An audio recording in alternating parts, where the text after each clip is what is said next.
Got one. Holy cow, first fish on my birthday. Tank, tank two, tank, tank, tank, tank, tank. It's a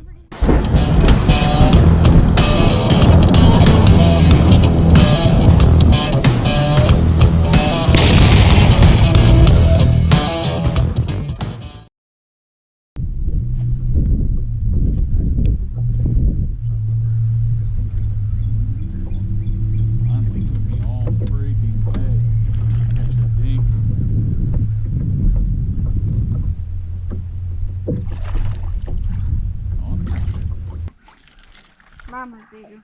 Yeah, yours was way bigger. Cold, but they might be moving up. Yeah, little bitty thing.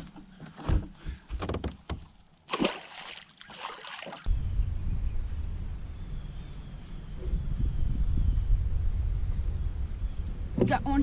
Holy cow, first fish on my birthday. Tank, tank two, tank, tank, tank, tank, tank. It's a freaking. That is a tank. Now we gotta reenact that. Don't take him off yet. Nice, nice. Hey. On my birthday. On the tube. All right, now look, he's hooked good. Boom. First fish of the day.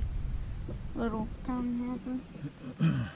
What's up, guys? Welcome back to the channel. Thanks for tuning in to another episode here at So-In Outdoors. We greatly appreciate your viewership.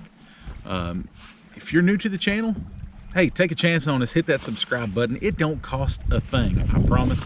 Hit the subscribe button, hit the like button, share it with your buddies. Leave us a comment. Let us know what you think. What do you want to see content-wise? We are predominantly bass fishing and tournament fishing, but we do a little bit of everything too. So even though sometimes it may seem like we steer the channel more towards the bass fishing side, which is what we're really passionate about. What we want to talk to you today about is understanding runoff. So runoff is after we get a rain and you have the water inflow from all the drains that are draining down into the lake, and kind of understanding, you know, time of year and what the water color looks like and water temperatures, and kind of understanding how that runoff affects the environment. So what we found today is we just had a big rain on the lake we're on last week, and the lake level came up dramatically, and we had a lot of influx of water into the lake. Now what this did, it's early spring, late winter, what this runoff did was it actually raised the lake temperature, water temperature, 4-6 degrees, somewhere in there. So the water temperatures now is climbing into 53-54 degrees, and that can really motivate the fish into getting active. But unfortunately, sometimes that comes with a few negatives, which is dirty water. That can be the case, and sometimes actually the lake itself could be muddy throughout the winter time, like this lake here is. It stays pretty dirty, but when we actually have some runoff come into the lake, some of the backs of those pockets will actually clean up and get a little clean, and the water's warmer, the water's cleaner. Recipe for smashing them. Now that is not what happened today for us. We had to work to get a few bites, and we did notice that it was in the cleaner water.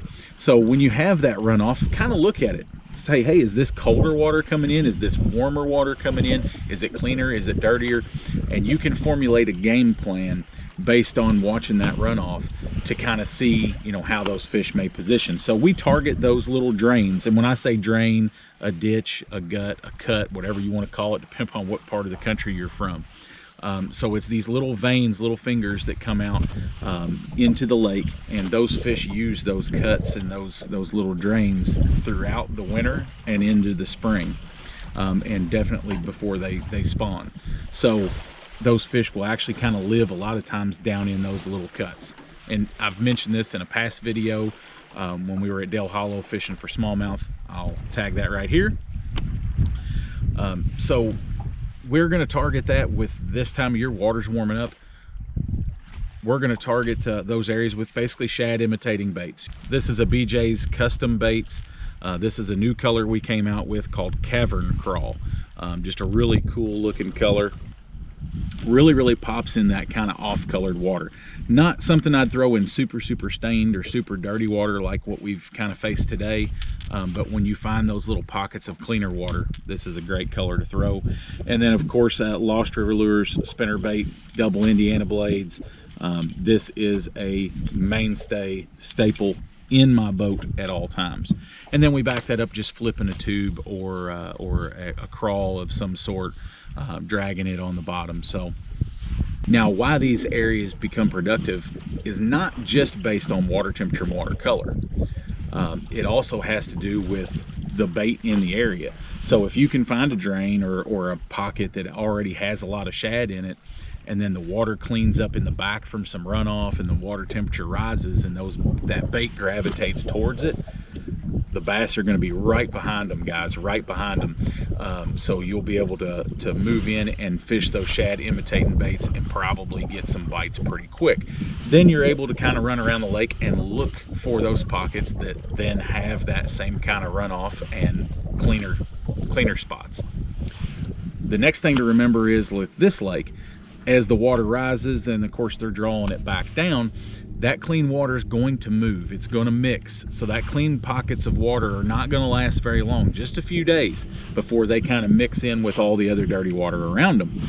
That pocket of clean water will actually move as they're drawing the water back down. So sometimes you can kind of follow that pocket of cleaner water for a few days and the fish will still kind of be in it. And you can kind of follow that water out, so to speak, as it's being drawn down. The next thing to really look at too is you'll notice a lot of times in these pockets, especially the ones that are wind protected, the rocks, if you're on like a highland reservoir like we are, it's predominantly rock. So right around the rocks, you're going to have about a foot or two of a little bit of cleaner water. And as long as the weather has been stable, the temperatures have been, pretty consistent, not a lot of super cold nights, some of those bass are going to pull up there and they're going to live there in that, 2-3 foot of water in that narrow strip of a little cleaner water. So the shad will be a little bit more active in this little narrow strip of cleaner water. It makes it easier for the bass to target the crawfish. So they're going to live up there. And it's basically what happens is around those rocks, the rocks almost kind of act like grass does on a grass fishery, where it kind of almost filters the sediment out of the water, and you'll just get this narrow band of a little cleaner water right up against the rocks. When that happens and when you see that, a lot of times those fish will be up there nosed in there super shallow. So understanding the runoff can actually help you put a few more fish in the boat early in the spring, and really any time of year, but definitely early in the spring when the water's still cooler. If we can get a little warmer rain coming in, it can raise that water temperature in the back of the pockets just a few degrees to get those fish active. So something to keep in mind. I wish I had a big bag to show you today, but we did not catch them today. We struggled to find the cleaner water. We pretty much lived in mud today. Everywhere we did get bit today was in a little cleaner water, but there was not a huge difference in water clarity. But when we did get a few bites and the few fish we did catch, it was slightly cleaner. And those are things that you just kind of have to take note to. You know what, guys, that's we bring you all along for all of it. I wish I could show you big fish catches every single time that we go, but it don't happen that way. Definitely not in this part of the country where we live here in the Midwest. Fishing is tough, and sometimes it's a good day and sometimes it's a bad day, and today was one of those days that it just didn't pan out to catch the numbers and quality that we thought we could catch. But we were out making casts. We can't complain. We appreciate you all tagging along and joining with us. We appreciate all of you guys. We will see you on the next one.